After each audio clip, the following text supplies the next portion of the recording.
Игорь Даутов и Алексей Ратканов в поле зрения сотрудников наркоконтроля попали в январе. Оперативники занимались разработкой и ликвидацией очередного межрегионального интернет-магазина, который наладил в регионе мощный канал поставки дурмана. Полицейские должны были обезвредить всю цепочку распространения от рядовых закладчиков до оптового сбытчика, так называемого мини-склада. В ходе проведения оперативно-розыскных мероприятий сначала был задержан с поличным розничный закладчик при помещении свертков с наркотическими веществами, предназначенными для потребителей наркотиков, в тайники в подъездах жилых домов в центре города Сыктывкара. Спустя несколько дней сотрудниками наркоконтроля была зафиксирована закладка оптовой партии наркотика в тайник молодым человеком в лесном массиве в районе дачного комплекса «Соколовка». Наркоборцы нашли в снегу пакет вот с такими похожими на конфеты свертками. Только вместо сладости внутри был упакован бледно-розовый порошок. По заключению экспертов, это психотропное вещество амфетамин общим весом почти в 600 граммов. Кусочки запаянной термоусадочной трубки, которые хорошо защищали зелье от влаги, были фирменным знаком интернет-магазина.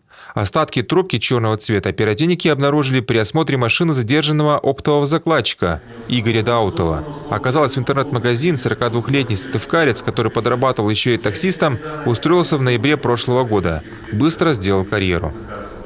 Даутов начинал свою незаконную деятельность в качестве закладчика, в связи с чем в декабре месяце, в связи с точным выполнением указания оператора данного же интернет-магазина, был повышен до склада.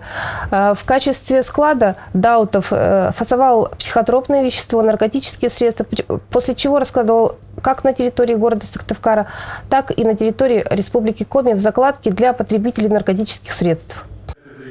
Полученные за 2 с небольшим месяца деньги, больше 400 тысяч рублей, побудили Даутова предложить нелегальную подработку своему двоюродному брату Алексею Ратканову, который хоть и имел официальное место работы в Эженском районе Сыктывкара, испытывал серьезную нужду в деньгах.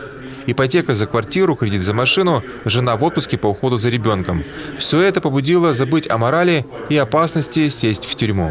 Примерно те же мотивы были и у его кузена, также примерного семьянина.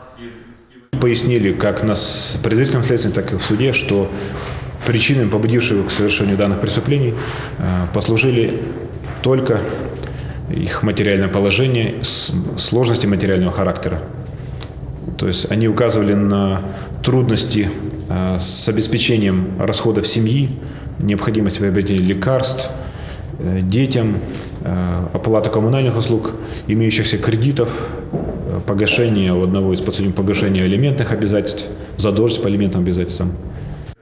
Раскаяние и активная помощь следствию, в том числе выдача спрятанных закладок, а кроме этого наличие на иждивении малолетних детей, значительно смягчили наказание суда. К примеру, Игорю Даутову только за сбыт психотропных веществ в особо крупных размерах грозило минимум 15 лет лишения свободы. Получил 9 со штрафом в 9 тысяч рублей плюс конфискация нелегальной зарплаты. Алексей Ратканов за участие в организованной группе интернет-магазина получил 7,5 лет при минимальных 10. Приговор еще не вступил в законную силу.